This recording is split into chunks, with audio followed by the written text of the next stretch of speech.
राजस्थान के लिए कल एक ऐतिहासिक दिन रहने वाला है। कल पचपदरा रिफाइनरी को राष्ट्र को समर्पित करेंगे प्रधानमंत्री नरेंद्र मोदी। युद्ध के बीच ऊर्जा आवश्यकता की पूर्ति को सुचारू रखने की दिशा में बड़ा कदम ये माना जा रहा है। पचपदरा में 7.5 million metric ton crude refine होगा। पचपदरा रिफाइनरी देश की आधुनिक BS-6 मानकों पर आधारित एक महत्वपूर्ण परियोजना है। रिफाइनरी की कच्चे तेल को रिफाइन करने की क्षमता लगभग 9 मिलियन टन सालाना, जबकि पेट्रोकेमिकल कॉम्प्लेक्स की क्षमता करीब 2 मिलियन टन निर्धारित है।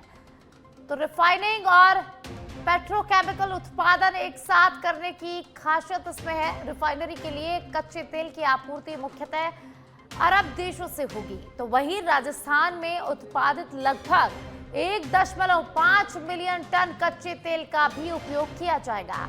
राजस्थान के साथ पूरे देश के औद्योगिक विकास में अहम भूमिका निभाएगी है और साथ ही क्षेत्र में रोजगार के नए अवसर भी पैदा करेगी।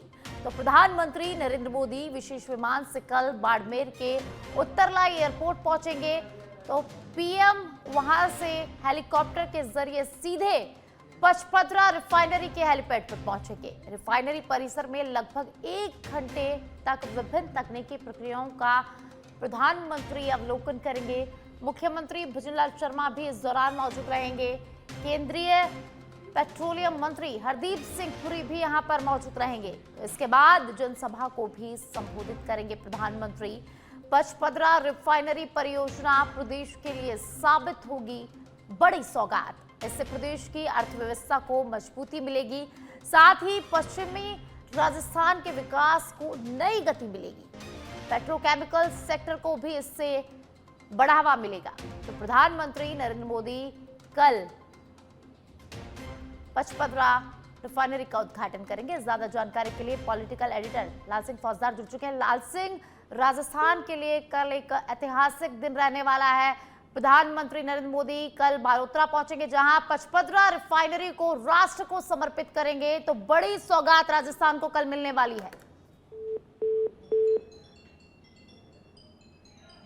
तो प्रधानमंत्री नरेंद्र मोदी का राजस्थान दौरा रहने वाला है। बालोतरा पहुंचेंगे, जहां वे पचपदरा रिफाइनरी का उद्घाटन करेंगे, राजस्थान को बड़ी सौगात देंगे। तो कल का राजस्थान के लिए बड़ा दिन रहने वाला है, ऐतिहासिक दिन रहने वाला है। प्रधानमंत्री नरेंद्र मोदी बालोतरा पहुंचेंगे, जहां प्रदेश को सौगात देंगे। आपको बता दें कि इस दौरान मुख्यमंत्री भजनलाल शर्मा भी उनके साथ मौजूद रहेंगे। तो रिफाइन और पेट्रोकेमिकल उत्पादन एक साथ करने की खासियत इस रिफाइनरी के लिए कच्चे तेल की आपूर्ति मुख्यतः है। तो कल प्रदेश की जनता को प्रधानमंत्री सौगात देंगे, अरब देशों से इसकी होगी। वहीं राजस्थान में उत्पादित लगभग 1.5 मिलियन टन से सौगात मिलेगी। राजस्थान के साथ पूरे देश के औद्योगिक विकास में अहम भूमिका निभाएगी ये रिफाइनरी। और ज्यादा जानकारी के लिए पॉलिटिकल एडिटर लाल सिंह फौजदार जुड़ चुके हैं। लाल सिंह, कल का दिन राजस्थान के लिए ऐतिहासिक दिन रहने वाला है। प्रधानमंत्री नरेंद्र मोदी बालोतरा पहुंचेंगे, जहां पचपदरा रिफाइनरी का उद्घाटन करेंगे और राजस्थान की जनता को बड़ी सौगात देंगे। देखिए साक्षी, बिल्कुल ये केवल राजस्थान के लिए नहीं बल्कि देश के लिए एक बड़ी सौगात होगी जब एक तीसरे नंबर की सबसे बड़ी रिफाइनरी का उद्घाटन पीएम मोदी करेंगे। यह रिफाइनरी न केवल राजस्थान की अर्थव्यवस्था की रीढ़ को मजबूत करने की साबित होगी, बल्कि देश में जिस तरह लगातार खासकर ईरान और अमेरिका युद्ध के दौरान जिस तरह के हालात हमने देखे, क्रूड ऑयल को लेकर, तेल को लेकर, गैस को लेकर, तो ये जो हालात बने, इसको लेकर ये तय है कि आने वाले दिनों में भारत को ही नहीं बल्कि दुनिया के तमाम देशों को आत्मनिर्भर बनने की दिशा में आगे बढ़ना होगा। क्योंकि कभी भी किसी भी तरह की विषम परिस्थितियां कहीं भी पैदा हो जाती है, तो जिस तरह का खामियाजा भुगतना पड़ता है, इसकी कल्पना से परे था। लेकिन इस बार ये जो हालात बने तो दुनिया के कई देशों ने सबक लिया। हालांकि भारत पहले से ही खुद को आत्मनिर्भर बनाने की दिशा में आगे बढ़ रहा है। इसी कड़ी में यह रिफाइनरी भी एक महत्वपूर्ण कदम साबित होगी। इसको लेकर पूरी तैयारियां प्रशासन की तरफ से की गई हैं। खुद मुख्यमंत्री भजनलाल शर्मा आज करीब 2:30 बजे निकल जाएंगे, पचपदरा पहुंचेंगे, वहां पूरी रिफाइनरी का करीब 1 घंटे तक अवलोकन करेंगे, उसकी पूरी व्यवस्थाएं देखेंगे। उस समय केंद्रीय मंत्री भी उनके साथ रहेंगे, प्रदेश के तमाम नेता उनके साथ रहेंगे, पार्टी के पदाधिकारी और पूरी टीम जो रिफाइनरी को चला रही है, संचालित कर रही है, वो टीम भी उनके साथ रहेगी। क्योंकि खुद पीएम मोदी का भी कार्यक्रम है, वो भी विजिट करेंगे रिफाइनरी को। और ऐसे में पहले से ही पूरी तैयारियां माकूल कैसे हों, पूरी व्यवस्थाओं का जायजा लिया जाएगा। सुरक्षा के एंगल से भी देखा जाएगा, क्योंकि मुख्यमंत्री आज ही निकल जाएंगे, 2 दिन लगातार वहां रहेंगे। पूरी तरह से एक ऐतिहासिक दौरे को बनाने का पूरा प्रयास सरकार कर रही है, प्रशासन कर रहे हैं, क्योंकि पूरी तैयारी में जुटे हुए हैं। एक और जहाँ सुरक्षा के लिहाज से प्रशासन तैयारी में जुटा हुआ, तो वहीं दूसरी ओर अगर हम बात करें तो एक बड़ी संख्या में, एक रिकॉर्ड संख्या में लोगों को लाने की वह तैयारी की जा रही है। ऐसे में ऐतिहासिक उद्घाटन एक ऐतिहासिक सभा के माध्यम से न केवल राजस्थान के लिए बल्कि देश के लिए कैसे गौरव का पल साबित होगा, कैसे ये रिफाइनरी आर्थिक रीढ़ के साथ साथ ही आत्मनिर्भर भारत की ओर बढ़ते कदमों में एक महत्वपूर्ण कदम साबित होगी। जी, आप हमारे साथ बने रहिए लाल सिंह। तो एक और खबर सामने आ रही है, जहां महिला आरक्षण बिल पर विपक्ष के खिलाफ पदयात्रा आज सुबह 10 बजे बीजेपी की पदयात्रा होगी। तो बीजेपी प्रदेश मुख्यालय से ये रैली निकलेगी, स्टैचू सर्कल तक बीजेपी की महिला कार्यकर्ताओं की रैली निकलेगी। पदयात्रा में मुख्यमंत्री बिजला शर्मा और बीजेपी प्रदेश अध्यक्ष मदन राठौड़ भी शामिल होंगे। तो आज सुबह 10 बजे बीजेपी की पदयात्रा निकलेगी, बीजेपी प्रदेश मुख्यालय से रैली निकलेगी। तो बीजेपी की महिला कार्यकर्ताओं की रैली निकलेगी और इसमें मुख्यमंत्री बिजलाल शर्मा शामिल होंगे। इसी के साथ प्रदेश अध्यक्ष मदन राठौड़ भी इस रैली में शामिल होंगे।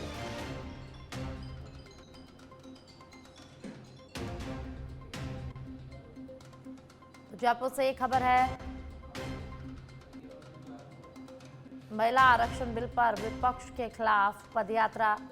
तो संसद में महिला आरक्षण बिल गिरने के बाद हर तरफ आक्रोश देखा जा रहा है और इसी को लेकर आज बीजेपी की पदयात्रा निकलेगी। बीजेपी प्रदेश मुख्यालय से बीजेपी की महिला कार्यकर्ताओं की रैली निकलेगी। तो स्टैचू सर्कल तक ये रैली निकलेगी, जिसमें मुख्यमंत्री बिजलाल शर्मा शामिल रहेंगे और इसके साथ प्रदेश अध्यक्ष मदन राठौड़ भी इसमें शामिल होंगे। तो बीजेपी की तमाम महिला कार्यकर्ताएं इस रैली में भाग लेंगे और अपना रोष व्यक्त करेंगी। राजस्थान की राजनीति में महिला आरक्षण के मुद्दे पर घमासान तेज हो गया है। तो नेता प्रतिपक्ष टीकाराम जूली ने मुख्यमंत्री बिजलाल शर्मा और बीजेपी पर बड़ा हमला बोला है। जूली ने आरोप लगाया कि 2023 में कानून पास होने के बावजूद सरकार ने अब तक इसे लागू नहीं किया और जानबूझकर अटका रखा है। उन्होंने जातिगत जनगणना, परिसीमन और ओबीसी महिलाओं के अधिकारों का मुद्दा उठाते हुए बीजेपी की नीयत पर सवाल खड़े कर दिए हैं। नेता प्रतिपक्ष ने इसे महिलाओं के साथ विश्वासघात बताते हुए सरकार को घेरा और जल्द लागू करने की भी मांग की है।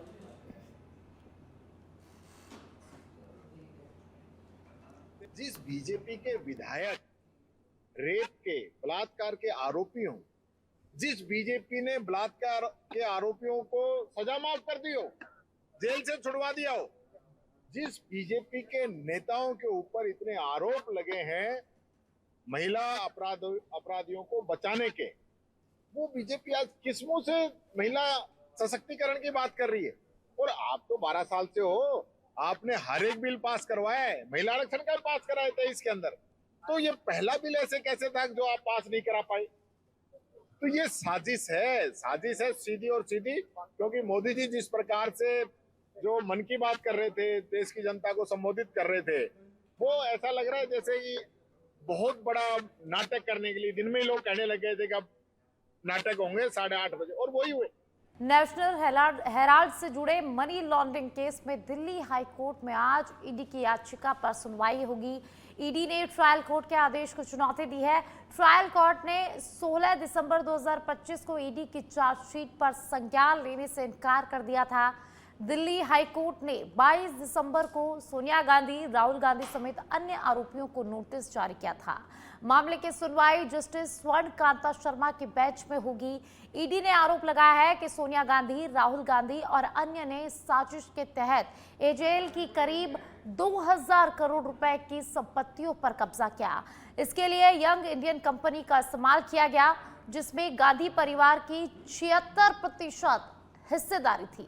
तो नेशनल हेराल्ड केस में आज सुनवाई होगी।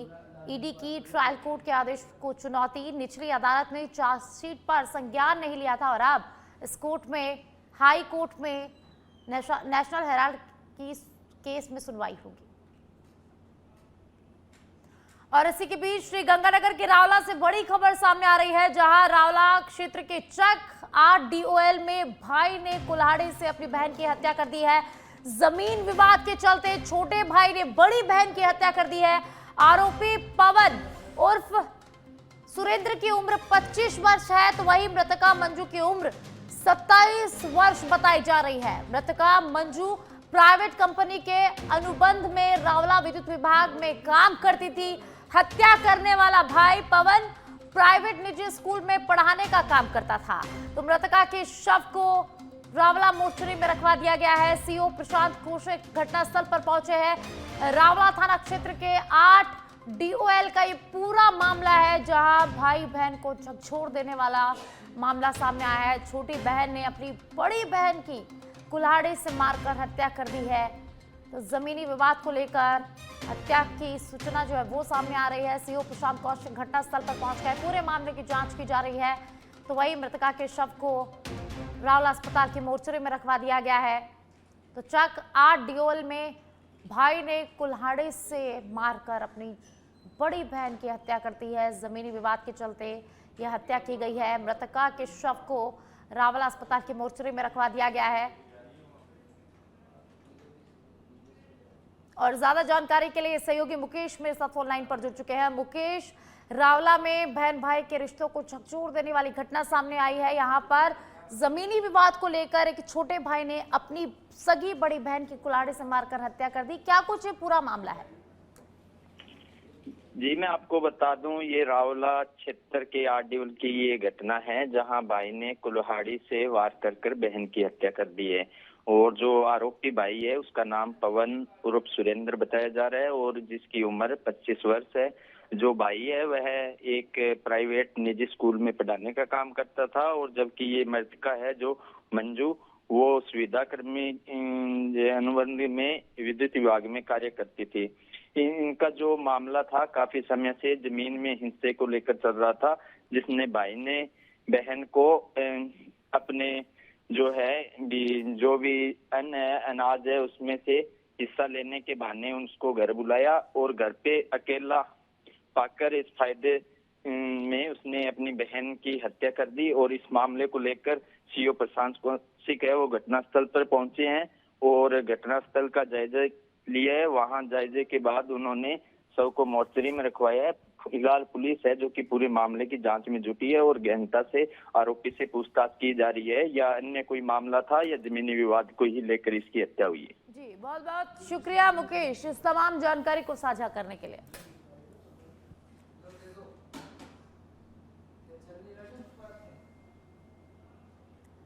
और अब खबर मेड़ता सिटी से है, जहां कुचेरा थाना इलाके के बोडवा गांव में पुरानी रंजिश और शादी समारोह के दौरान नाचने को लेकर हुए विवाद ने हिंसक रूप ले लिया। दोनों पक्षों के बीच लाठी डंडों और तलवारों से हमला हुआ, जिसमें करीब 10 लोग घायल हो गए हैं। तो कुचेरा और रोल के राजकीय अस्पतालों में उपचार के लिए घायलों को भर्ती करा दिया गया है। पुलिस के अनुसार एक पक्ष से दिनेश, महेंद्र, अर्जुन, राम, भागाराम और प्रहलाद सहित कई लोग घायल हुए हैं। सूचना पर पहुंची पुलिस ने मौके का जायजा लेकर बयान दर्ज कर लिया है और मामले की जांच शुरू कर दी है।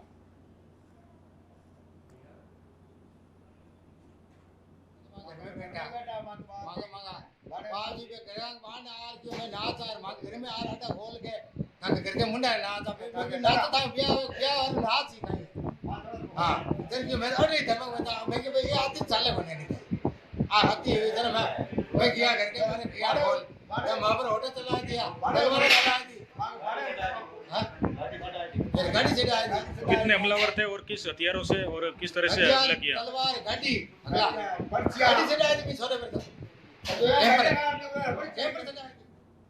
और आप बुलेटिन में मौसम की बात करेंगे, जहां अब प्रदेश को गर्मी झुलसाएगी। मौसम विभाग ने हीटवेव का अलर्ट जारी कर दिया है।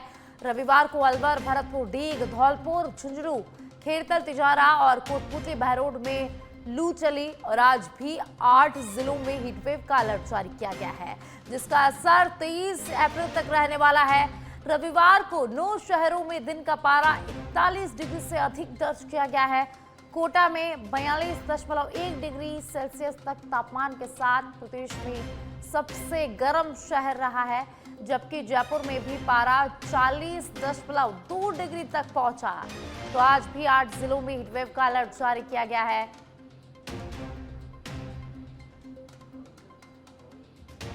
अमेरिका ने ईरान के एक मालवाहक जहाज को अपने कब्जे में ले लिया है। राष्ट्रपति ट्रंप के मुताबिक टॉस्को नामक यह जहाज होर्मुज स्ट्रेट को पार करने की कोशिश कर रहा था। इसे अमेरिकी डेस्ट्रॉयर यूएसएस स्प्रुअन्स ने रोका। ट्रंप के मुताबिक जहाज ने चेतावनियों को नजरअंदाज किया, जिसके बाद अमेरिकी मरीन ने उसे रोक लिया। उन्होंने सोशल मीडिया पर लिखा कि इस वक्त जहाज हमारे कब्जे में है, हम पूरी तरह से इसे कंट्रोल में लेकर देख रहे हैं कि इसके अंदर क्या है। दूसरी तरफ ईरान के हजरत खातम अल अनबिया सैन्य मुख्यालय ने कहा कि अमेरिका ने सीजफायर का उल्लंघन किया और ओमान की खाड़ी में ईरान के एक व्यापारिक जहाज पर फायरिंग की, जिससे उनका नेविगेशन सिस्टम खराब हो गया। यह जहाज चीन से ईरान जा रहा था। ईरान ने इसे समुद्री डकैती करार दिया और कहा कि वे जल्द इसका जवाब देंगे।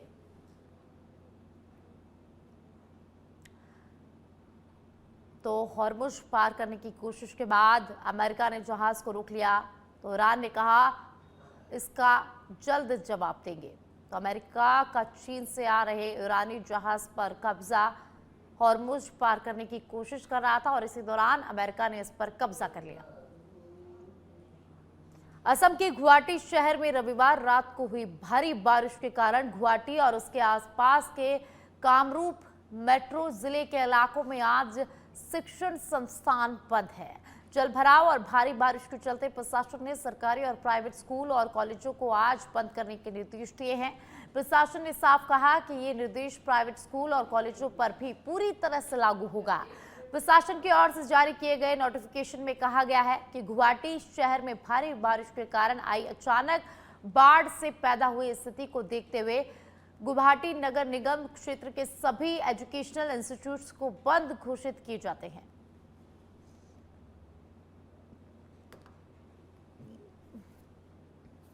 तो असम के गुवाहाटी से खबर है, जहां गुवाहाटी में भीषण बारिश हुई, जिसके बाद स्कूल कॉलेजों को बंद कर दिया गया है।